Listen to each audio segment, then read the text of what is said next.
নমস্কার। প্রার্থনা, কবি অনির্বাণ ঘোষ।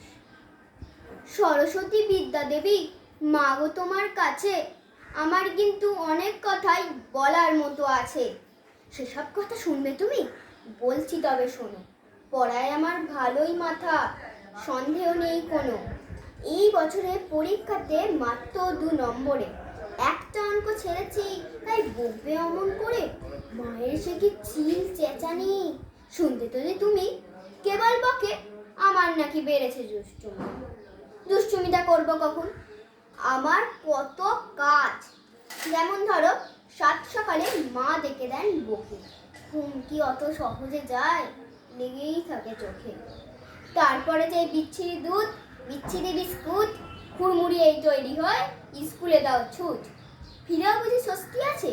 ব্যস্ত সারাক্ষণ। গানের টিচার, আঁকার টিচার, নানান টিউশন। তোমায় কি আর বলবো মাগো, সবই তোমার জানা। এই করো না, ওই করো না, হাজার নিষেধ মানা। গোপনে একটা কথা তোমায় বলে রাখি, পরের জন্মে মা গো আমায় করে দিও পাখি। নমস্কার।